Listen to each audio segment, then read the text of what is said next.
Hey everyone, this is Carmen. I'm the digital editor at Ms. and I'm here with Jaclyn Friedman, feminist writer and activist extraordinaire, and we are here to talk about her latest and newest book, which we wrote a little bit about in the upcoming issue of Ms. Yes. Unscrewed, and then hold on, I have to, Women, Sex, Power, and How to Stop Letting the System Screw Us All. So, I guess, basically the inception story. It's my favorite question. So, how did the book get born, and why did you want to write it?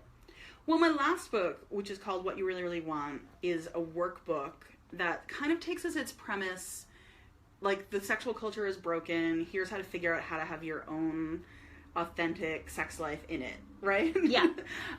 And I love that book, but it felt like unfinished business that I sort of accepted as given that the sexual culture was broken, because I just don't, as an activist, I don't philosophically believe that we have to accept culture, culture's not inherent, culture is made of people, and people can make the culture different if they want to. So this feels almost like a sequel to my last book. The last book was okay, you as a person, how do you manage your sex life given how fucked up everything is? I assume I can swear on Facebook Live, right? Yeah. But I feel like it was dissatisfying to me to leave the conversation there and not say, but also let's talk about how maybe we could change the culture. Awesome. And so you cover so much ground, everything from sexting to the state to the church to the religious right and all this stuff.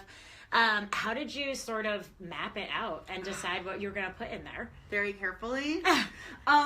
Quickly, overnight. Yeah. Well, the first draft I did for the book proposal was totally different structure. I was this is the gays chapter, and then I'll do an abortion chapter, and then a rape chapter. And it just was boring that way, honestly, right? It was sort of I'm sort of it's like the feminist stations of the cross, right?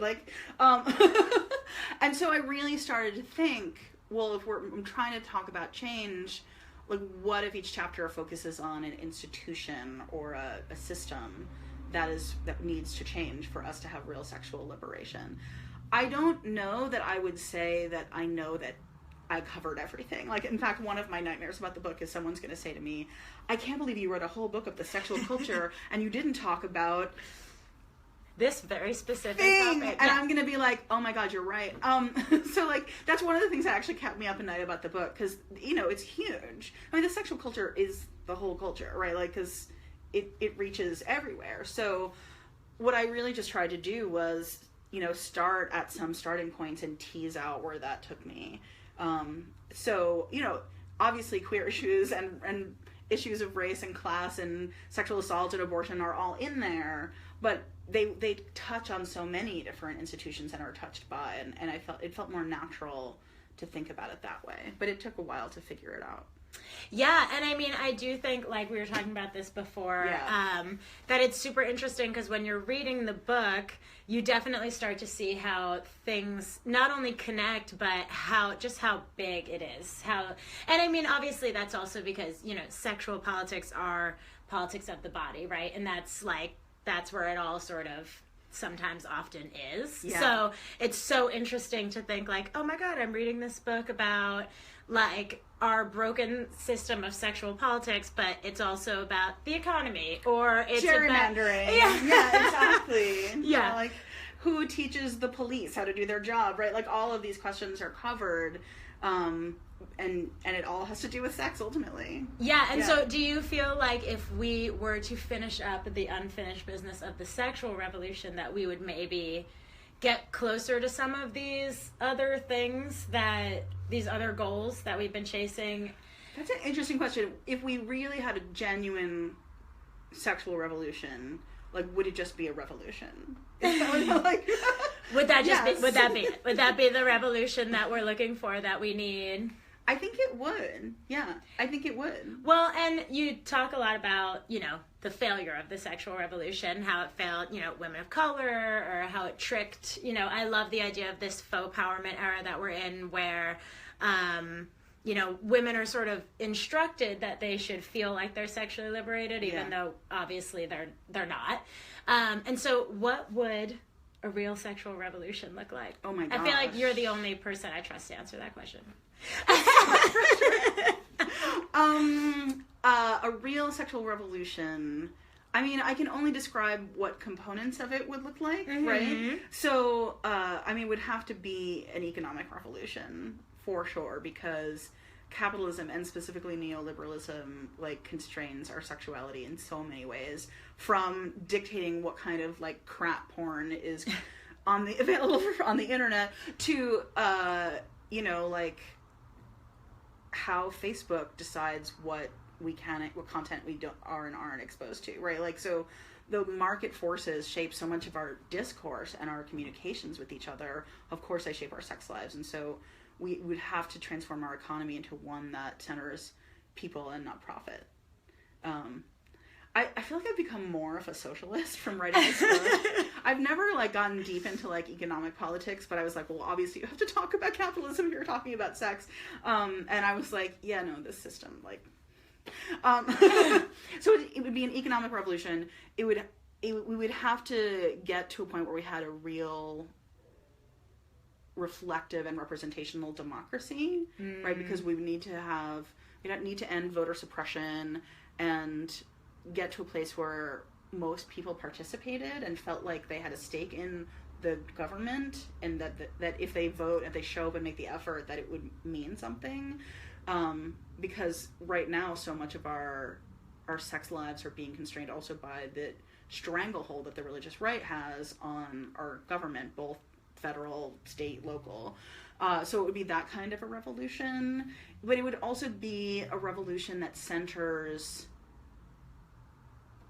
pleasure and humanity of everybody, right? So like women, especially women of color, trans women, like it would be a revolution by and for the folks who are the most hurt now.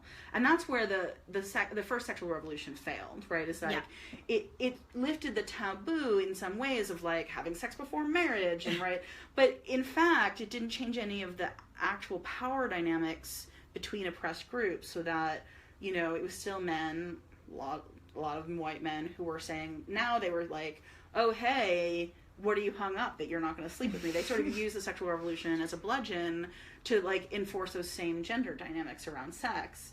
So a real sexual revolution would center the idea that each of us are sexually sovereign, no matter our identity or our background or our social locations, right? And that each one of us is responsible, if we're interacting with other people sexually, to make sure to respect their sovereignty as well. So that's like a deep cultural shift. And along with that, I think, and I hope, would come sort of an abandonment of shame around sex. Both the sort of slut-shaming stuff, and you know, I talk a lot in the book about how that affects the way we think about sex work, and the way we think about sex work affects slut-shaming, right? You know, those issues are sort of tied up together. But also sort of shaming of folks who don't want to be publicly sexy, or don't want to be sexy at all, right? That the idea would be that each of us have a sexuality that's as unique to us as fingerprints, and we don't go around being like, my fingerprints are the right way to have a fingerprint, and your fingerprints are wrong, and you're a bad person, right? Like, that it would just be like a unique facet of us, and we would have this deep understanding in the culture that we're all different sexually, and that's okay, and we'd be interested and curious about each other, right? Like, oh, you know, do we overlap in that way? Maybe not, but like, tell me more about you. You know what I mean? Like, it wouldn't be loaded, and it wouldn't have to do with like who's a good person or not, about how much sex and what kinds of sex we're having. Those are some things. I'm sure that there's like, I probably could answer that question like a... And that's it. Yeah. There's the, yes. the sexual revolution, right there. Yeah.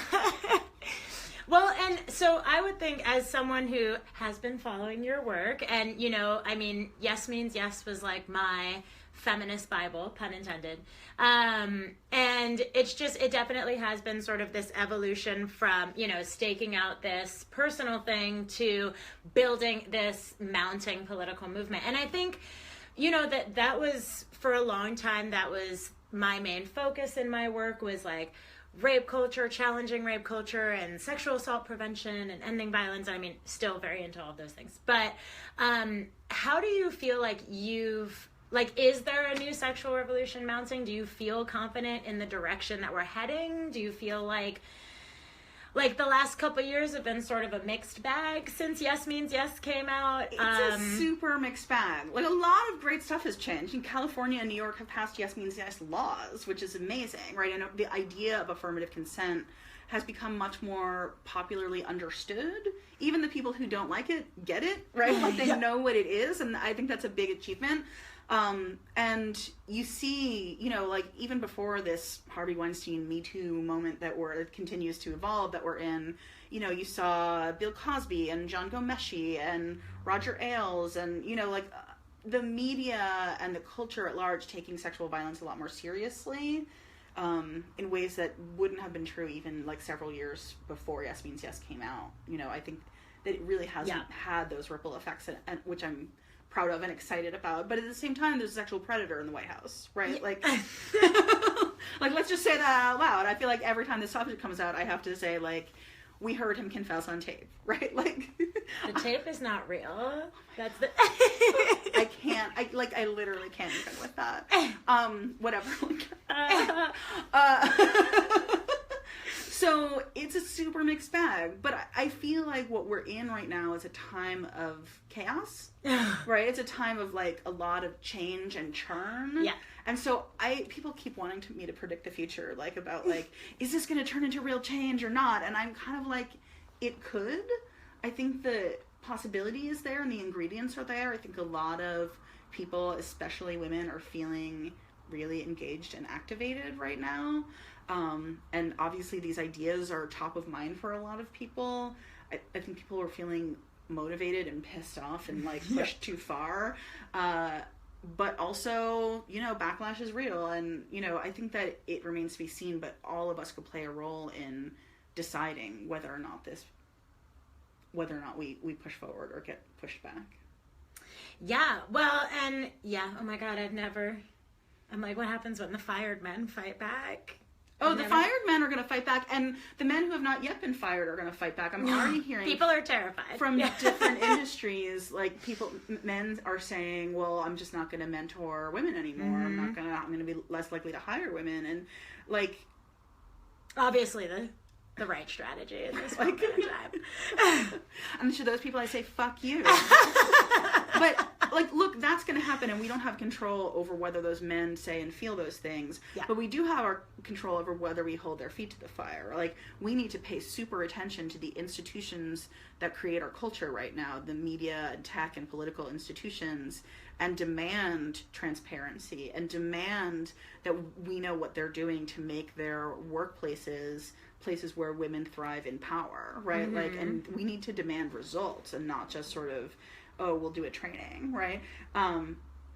That's only going to happen if we keep the spotlight on them. And I think that collectively we could maybe do that, but it's a long way from here.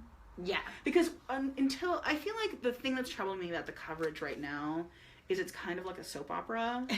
And look, I have literally popped popcorn when some of these revelations have come out. I'm like, there's nothing wrong with enjoying it, right? I'm not ashamed. You're like, I T-vote that. I T-vote the coverage of that man getting fired. Yes, exactly. So that's all good, but, like, if we only are like, should Al Franken resign or not, it's actually not the most important question we can be asking. We need to be thinking about, like, the metaphor I'm obsessed with is, like, the button in Matt Lauer's desk. I'm obsessed with the button in Matt.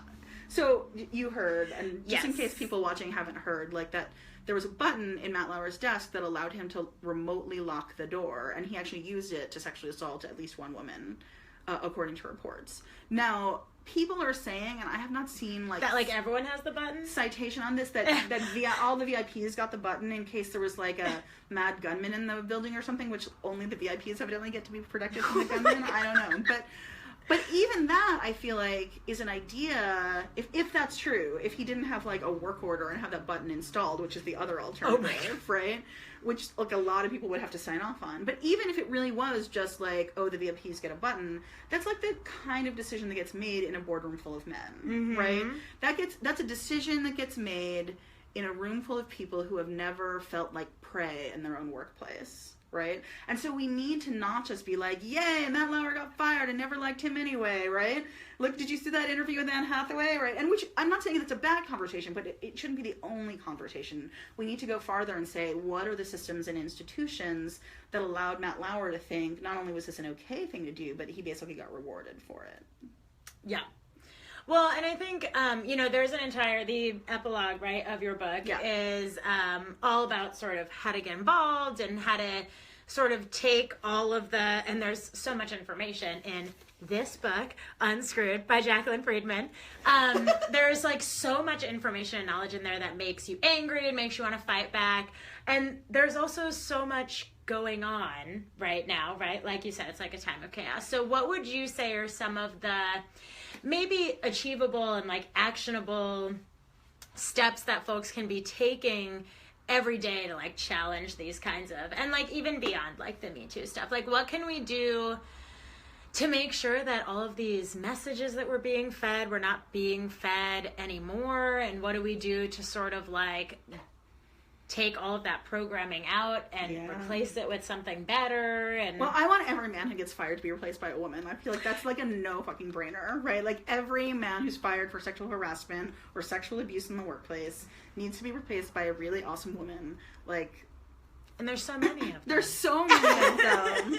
And well, it also is like reparations for all of the women's voices who have been lost because they've been driven out by sexual harassment, and all the women's stories we've lost and the women's ideas. So that would feel like reparations. That's a tiny idea, but it's a satisfying one.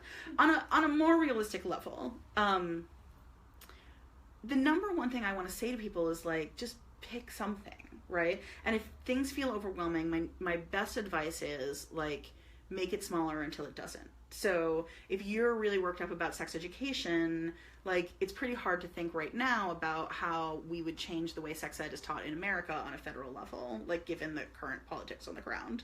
That feels overwhelming to me, honestly. But it's not as overwhelming to think about looking into your school district to find out what sex ed is being taught or not, and maybe going to a school board meeting and saying, I have concerns about this and I'd like to propose a different thing. So whatever your issue is within the sexual culture, and there, each chapter, as you know, like has a profile of somebody who I think is doing really cool work. And the idea of that is this work can look a lot of different ways, right? And there's so many ways to tackle this and so many different entry points. So what I want people to do is just pick one that appeals to you, that pisses you off or makes you feel like something is possible or you just feel passionate about, and make it small enough that you can start doing something. And sometimes that means like just find an organization or someone who's already working on it and ask them how to help, right? You don't have to invent the wheel either. But on a super personal level, I talk a lot in the masculinity chapter about how we raise boys. Mm-hmm. And so if there are little boys in your life, I think one of the most powerful things you can do is think about encouraging them to identify girls and women as interesting and cool, and to sort of identify with girls and women's stories, right? Right now we raise girls to identify with boy stories all the time. We expect them to go to like the latest Avengers movie and, like think Captain America or Iron Man or whatever is really cool, right? And they are, sure. But we don't expect that. We in fact punish boys for doing the same thing in reverse, right? Like girls' stories are for girls and girls have cooties, right? And so boys... And feminists do this too. Like I hate doing this, but like there's this wonderful book called Goodnight Stories for Rebel Girls, mm-hmm. which is a beautiful book. But why are the stories for girls, right? They're all stories about amazing women who have accomplished great things. But like, why is it called that? The name of that book drives me up a tree. Like, those are just goodnight stories for rebel kids, like. Yeah. And the idea, so we do this, sometimes the call is coming from inside the house, right? Like, the assumption that boys won't be interested in girl stuff is something that I think all of us have an ability to fight if we have little boys in our life. I have little nephews, and when they were 2, we gave them the little board book, Rad American Women A to Z, which is a great book, and they loved it. And by the time they were 2.5, they could identify Kate Bornstein and Dolores Huerta on sight, right? Like, and they just don't know any different. Amazing. I know, amazing. and it was obviously sort of a cool party trick, but also I think it's going to impact the way they grow up thinking about girls and women as 3-dimensional humans who are cool and interesting and not objects for consumption. So that's one. I think getting real with ourselves about the sexual judgments we still possess I mean, all of us grew up in this messy culture, and, you know, we catch ourselves judging, you know, like, oh, is she, like, participating in her exploitation, or, like, oh, is she, like, a hung-up prude and needs to prove that she's more liberated by doing sex the way I think it should be, or, you know, like, I think that we all still have that baggage, and like, you know, deconstructing that for ourselves makes us more prepared to do the world-changing work when we go out into the world. Those are, I mean, like, I could go on forever, but, like, those are some thoughts. Awesome. Yeah. Well, and so this is just a question Yeah. I just realized I want to ask. Yeah. What were some of the, like, most interesting or weirdest adventures that you ended up on when you were sort of, you know, trying to find people for the book, trying to learn more about the work they did, checking out the stuff that they do, like... I mean, the weirdest adventure was surely watching porn for science. I went to a sex lab outside of Toronto, and I hooked up sensors to my genitals, and I watched porn, and I learned about the sex research they were doing, and that was a very strange experience. And it was not only just very strange because you can imagine it would just be a weird experience, but also because one of the things that I discovered that they have found is that they literally don't know what's happening in the clitoris during sexual arousal, which is sort of cool in the sense that, like, because one of the sensors measures how much blood is in the clitoris over time, and the trend line as women become aroused goes down, like there's less blood, which is completely counterintuitive, and they don't know. They're trying to figure it out right now. And on the one hand, I was like, I am staring at an actual medical miracle, a mystery right now, right? Like, it's a frontier that has not yet been explored. The new space race. Exactly. Yeah. But then at the same time, like, when you think about it, like... It's sad. It's 2017 and we don't know the basic shit about how the clitoris works, right? Like, it's infuriating. But then on a more personal level, I also discovered, because afterwards I got to see my own charts, because I was obviously just a pretend participant so that I could write about it. They were very kind to have me, and they showed me stuff and sort of talked me through it, and they showed me my graphs, and they said, your responses are are completely within the normal range. And I was like, I had this, like, weird sense of relief or, like, validation, and then I was so freaked out by it. Because I don't think of myself as someone who wants to be told I'm sexually normal. Like, I kind of pride myself on not being, and, like, you know... You're like, excuse me, I am deviant, and so is right. my chart. But that's not what my emotions felt like. My emotions were, like, really, like, oh, thank you. Like, it was like, I'm normal. And so it just sort of, like... It taught me a lot about how deep some of this stuff goes, and how insecure most of us, like, in a deep down place, feel about ourselves and our sexuality and our bodies because of the faux empowerment and sort of environment that we're in, that teaches us we're supposed to just sort of, like, decide our way free, right? Like, oh, I decided I'm an independent sexual woman, so it must be true. And at the same time, we're being oppressed and impinged by all these institutions, and that leads to some, like, really weird skitsy feelings. So that was weird. I loved going to Alaska and meeting the Planned Parenthood Teen Council up there, and, like, watching them do their thing. And one of the funny things about that adventure, I mean, in addition to the fire drill that winds up being, like, a big metaphor for sex ed, which was, like, at the time I was like, there's a fire drill, I'm like, I flew all the way to Alaska for a fire drill, like, I'm trying to observe something, and then I realized, like, it was a perfect, like, we train kids so much better to like, in the event of a fire in the school than we do to have sex lives. And that winds up being, like, the whole... You're like, I am here to see your sex ed class. They're like, it's canceled, there's a fire drill. It's a fire drill. This is the only sex ed these kids are getting their whole sexual careers, and they lost 8 minutes of it, of, like, a 40-minute class to a fire drill. Yeah. Anyway, I'm for fire drills, just on the record. But, like, one of the things that was interesting was I was hanging out with them the night before I wound up watching these two kids do a class, and some of the group was preparing for a conference presentation, and some of them were preparing for this thing I observed, and then some of them didn't have anything to prepare for that week, and so they were practicing by answering questions that other students in classes that had been previously taught by the teen council had submitted in writing. They just had, like, a big bucket of, like, teenagers' questions about sex. And, I mean, it was cool to get to see them sort of work through how to non-judgmentally answer these questions and also answer them in a way that like the school board would approve of, and navigate that. But also some of them were kind of sad and weird. Like the one that I remember is like, does an IUD prevent pregnancy by vibrating, and if not, how does it do it? Like they thought like the IUD like stays in the uterus and just like shakes so that nothing can implant. And I just was like, wow, that's actually very creative. It's like, that's a solution no one has thought of yet, actually. I wonder what that would be like. But also, at the same time, kind of like finding that medical mystery, also sort of sad and infuriating that like high school students don't know the basics about how contraception work. And a lot of the questions were also like, am I okay? Like, so many of them were, am I okay? On some level, like, I like to have a lot of sex. Am I okay? Like, I'm gay, I want to come out, what if my parents reject me? Like a lot of them were also just sort of, again, about that like deep insecurity. Yeah. Well, my sex ed class, our first class, I was the valedictorian of my high school sex ed class. Of course you were. And the first day, the sex ed teacher just stood up and was like, before we begin, I just want to address a rumor I have heard around the school. There is no male birth control pill. If your boyfriend tells you that he is on the male birth control pill, he's lying. He is lying. So apparently, like, a bunch of people were just sort of like, well, my boyfriend's on the pill. And I remember being in class shook. I was like, why would anyone lie about that? I have since learned that there are many philosophical questions along that line that I would come to ask myself. Like, I was literally like, why lie about that? And then I was like, there's a lot of questions I have about people's behavior. Speaking of high school, one of the things that was surprising to me, I spent some time with a program that does interventions with middle school boys around masculinity.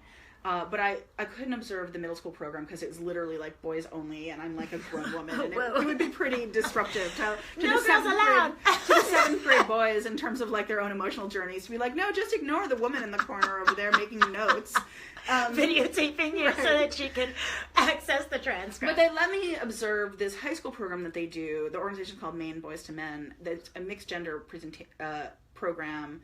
And they like work the kids through over the course of a couple of days, sort of like re-examining gender roles and and sexual dynamics and stuff like that.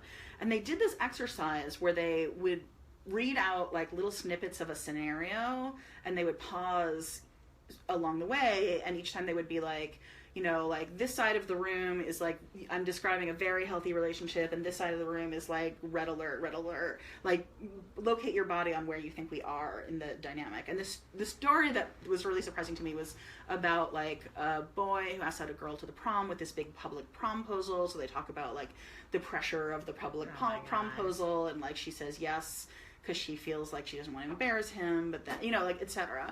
And it winds up going, and it's well written. Like at some points you're like, oh, maybe this story is going to turn out okay, but it doesn't, right? He winds up like getting her drunk and staying sober, and like instead of taking her home, taking her to like a secluded place and like pawing at her non-consensually, and most of the kids in the group were like really like by that point like super clear that it wasn't okay, but the holdouts were these 3 girls. They were girls, and they were like, she gave him the wrong signal, and also she was like pretending she was asleep instead of like saying no. She was just sort of like hoping the whole thing would be over, right, and he would stop.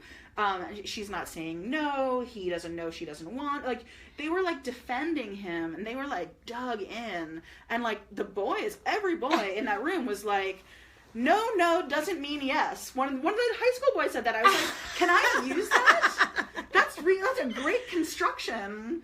Like they were like chapter and verse affirmative consent. Like they knew what was going on. These 3 girls were like dug in, and it just made me think of like, when we talk about needing to change ideas about masculinity and around sexual violence and all this stuff.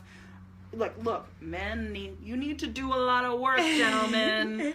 But like, some of us are carrying a lot of those stuff around too. Like masculinity and men are not the same thing, and women internalize it. Like I was thinking about these girls and thinking like, does one or more of them have had an experience that they don't want to think of as sexual assault? You know, like, are they thinking of a friend who's maybe done something that they feel protective of? Like, what motivates them to be so...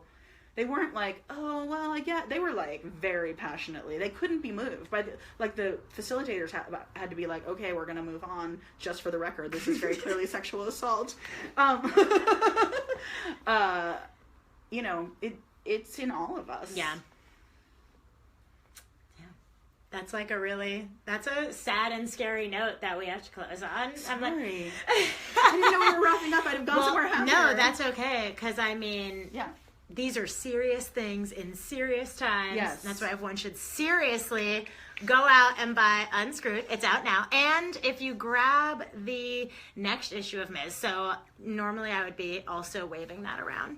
But the next issue is not out yet. But when it comes out in late December. All right. So if you subscribe, you'll hopefully get it before the holidays. Subscribe to Ms. Yeah, subscribe to Ms. And then you'll get to read our thoughts on Jaclyn's book and lots of other books. And yeah, read Unscrewed, Yay. follow Jaclyn, usher in the new sexual revolution, you know, all that good stuff. Thanks for watching. Yeah, thanks. See you guys soon. There's a